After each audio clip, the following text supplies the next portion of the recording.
En plus, les hommes bien, ça existe. Il y a certainement autour de toi des hommes très très bien, mais tu ne les vois pas. Il y a des hommes qui sont, en général, ce genre d'hommes-là, d'ailleurs, les hommes bien, tu vas remarquer que ce ne sont pas les plus grands sapeurs du quartier.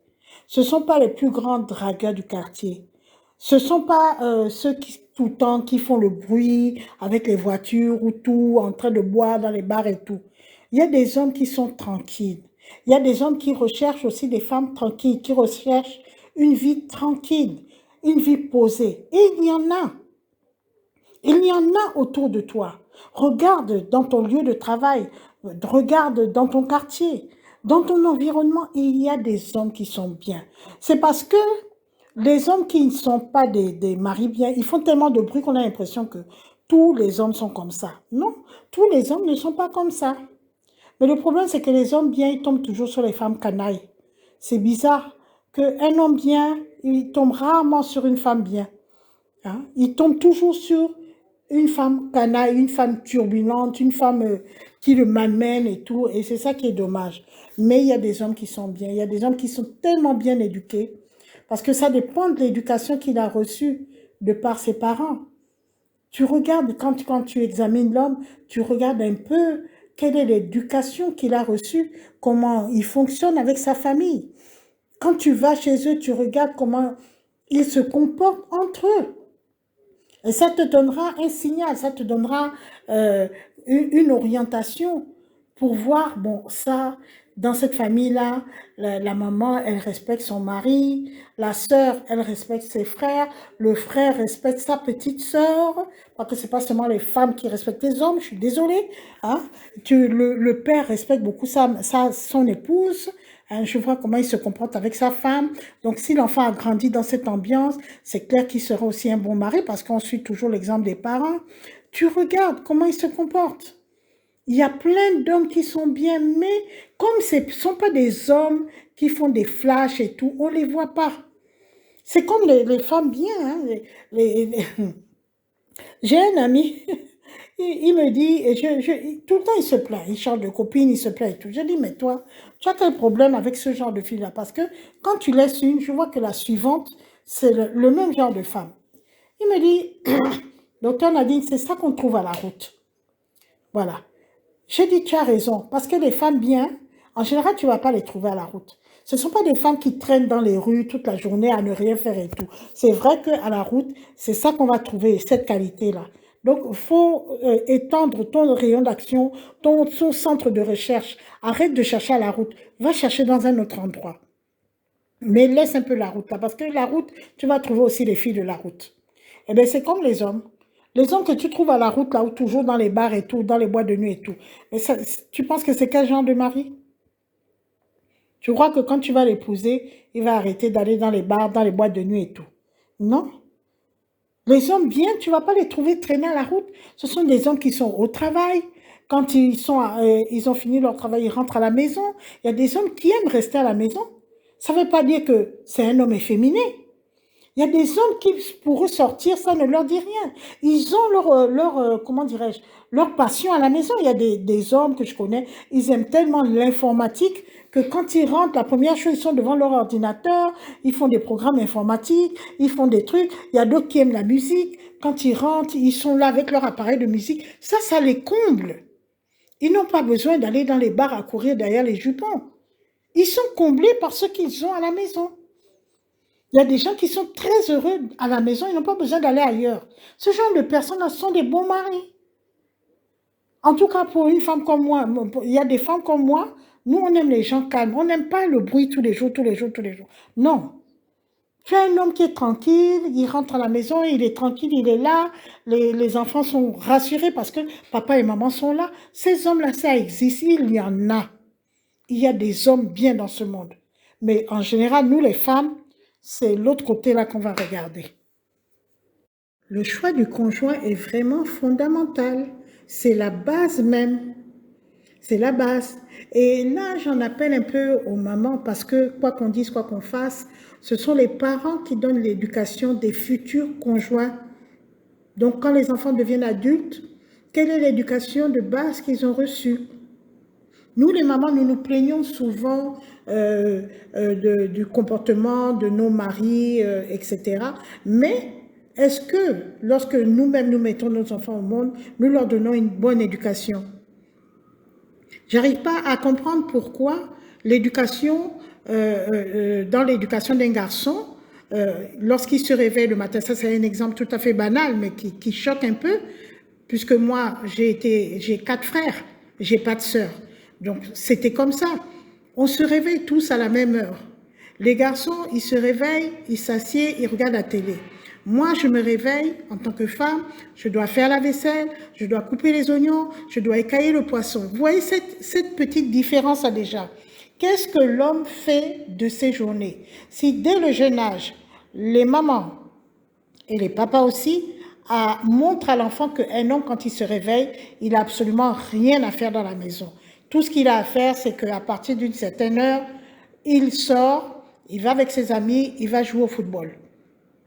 Ou alors toute la journée, il est devant les jeux vidéo. Par contre, sa sœur, quand elle se réveille, elle doit balayer la maison, elle doit faire la cuisine, elle doit peut-être laver le linge ou repasser le linge, etc. Vous voyez cette nuance-là, ça donne déjà aux petits garçons cette mentalité que moi, je n'ai aucune tâche à accomplir dans la maison. Voilà. Et s'il n'a aucune tâche à accomplir dans la maison, quand il va se marier, c'est la même chose qu'il va reproduire. Puisqu'on lui a appris que dans la maison, il n'y a rien à faire, rien. Donc c'est difficile à ces personnes-là, lorsqu'ils sont adultes, de leur dire, écoute chérie, aide-moi un peu dans la maison. Aide-moi peut-être à balayer pendant que je m'occupe de la cuisine. Il va dire, non, mais moi, pourquoi je vais balayer, vous voyez? Ou bien le bébé est en train de pleurer. Chérie, tu peux changer le bébé parce que je suis en train de m'occuper des grands. Je suis en train de faire leurs devoirs. Ou inversement, est-ce que tu peux t'occuper des devoirs des grands pendant que je suis en train de faire la cuisine pour le repas du soir? Mais lui, c'est difficile. Hein? Des fois, on condamne les hommes, mais c'est une notion qu'ils n'ont pas, qu'ils n'ont jamais acquise. C'est difficile pour eux de concevoir que quand ils sont à la maison, ils vont devoir s'occuper de changer les couches du bébé alors qu'ils ont une femme, ou ils vont devoir mettre la table alors qu'ils ont une femme, ou ils vont devoir faire un petit repas alors qu'ils ont une femme, ou ils vont devoir s'occuper des devoirs des enfants alors qu'ils ont une femme, parce que dès le jeune âge, c'est comme ça qu'ils ont été éduqués. Ils ne font absolument rien dans la maison. Et le problème qui se pose, c'est qu'à ne rien faire, et finalement, il y a aussi beaucoup d'hommes qui n'assument rien dans la maison, au point de vue financier. Et comme la jeune fille a été éduquée dans cette notion que c'est moi qui fais tout dans la maison, eh bien, nous retrouvons maintenant ce cas de figure où il y a un couple, la femme, elle s'occupe de la maison, du ménage, enfin, même si elle a des employés de maison, ce que j'espère. Nous sommes quand même dans les années 2000, on ne va pas faire tout, et puis les employés de maison, en plus, il faut leur donner du travail. Donc, elle s'occupe de ça, elle s'occupe des enfants, elle s'occupe de la cuisine, elle s'occupe des fois de payer l'électricité, des fois de payer l'eau. Si elle a la chance que l'homme assume le loyer, tant mieux, mais dans beaucoup de cas, l'homme n'assume même pas le loyer. Moi, je connais beaucoup de foyers. Monsieur dit tout le temps qu'il a une dette ou il a un crédit à rembourser, etc. La femme, elle ne vérifie pas. Elle n'a pas cette possibilité de vérifier si c'est la réalité. Et comme elle ne veut pas que ses enfants soient dehors, eh bien, elle va dire, bon, tant qu'à faire, je vais d'abord payer le loyer. Et la femme paye le loyer une fois, 2 fois, 3 fois, 4 fois, et puis finalement, c'est elle qui paye le loyer. Mais c'est parce que l'éducation de base a été déjà faussée. Déjà, étant enfant, vous avez un garçon, vous avez une fille, vous apprenez à la fille à travailler, mais alors là, on ne peut pas dire que les femmes ne sont pas formées pour être des bonnes épouses.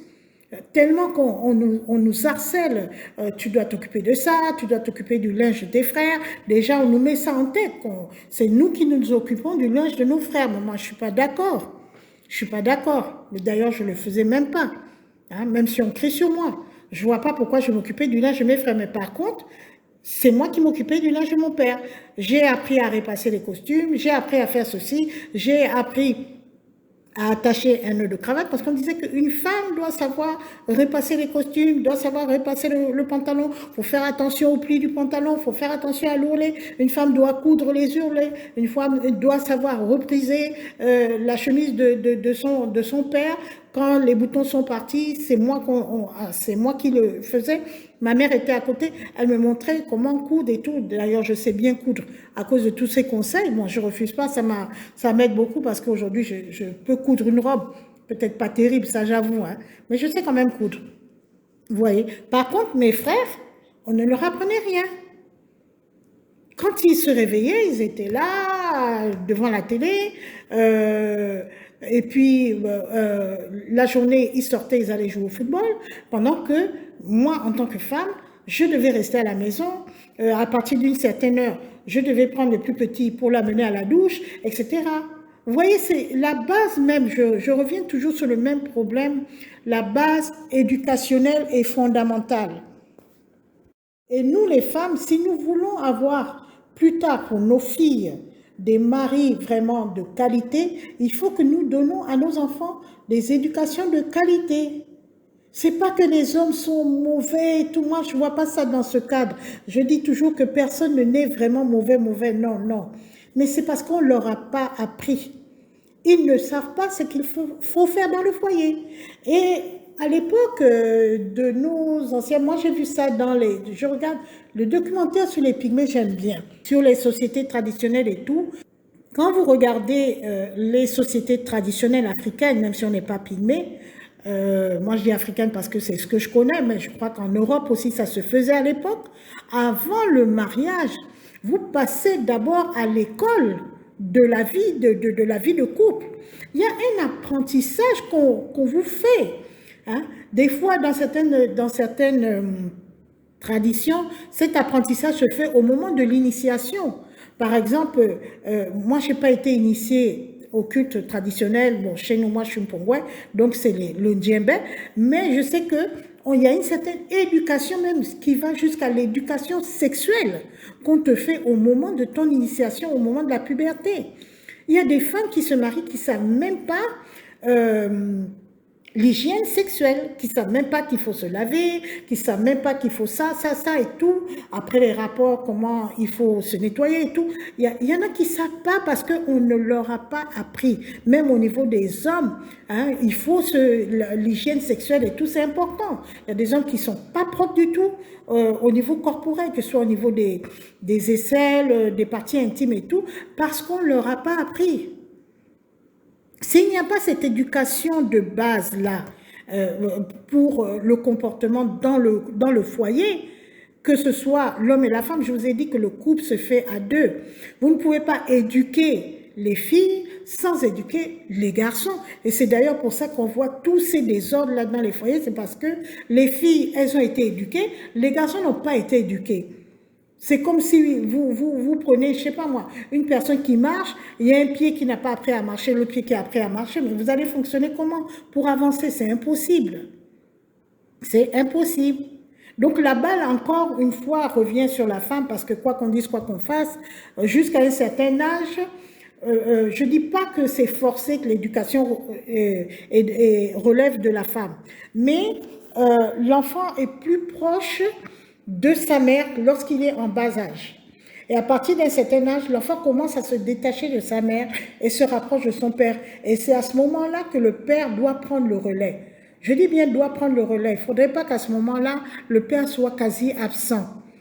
À partir d'un certain moment, vers les 7 ans et tout, le père commence à prendre l'enfant. Bon, viens mon fils, on va ensemble, on sort. Hein, il lui montre quand on sort. Bien sûr, pas les mauvaises choses, parce qu'il y a des gens qui initient leur enfant à aller boire la bière dans les bars. Non, je ne parle pas de ça. On sort, l'enfant est avec le père, ils vont voir des amis par exemple, et ils voient comment le père se comporte en public, comment le père se comporte par exemple dans son lieu de travail, Comment le père donne les ordres, comment le père agit en homme face aux situations. Lorsqu'il sort, par exemple, lorsque la roue est percée, le fils est là, il voit comment le père change la roue de secours. Et lorsque le père va à son travail, par exemple, si c'est, je prends un exemple parce que moi je connais quelqu'un qui a appris tout rien qu'en restant à côté de son père. Il connaît l'électricité, il connaît la menuiserie parce qu'il était toujours à côté de son père. Et lorsqu'il aura sa maison, à ce moment-là, cet enfant, s'il y a un problème d'électricité dans la maison, la femme va dire, oh chérie, il y a un problème, le courant ne passe pas, par exemple, au niveau des prises de la maison.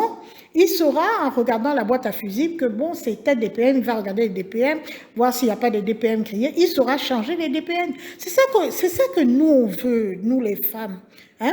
Des fois, les hommes ne comprennent pas les femmes. C'est normal parce que vous ne discutez pas assez avec les femmes. Et nous aussi, on ne comprend pas les hommes. Parce que moi, je demande souvent aux hommes de s'exprimer. Les hommes ne s'expriment pas assez sur leurs besoins, sur ce qu'ils attendent réellement d'une épouse.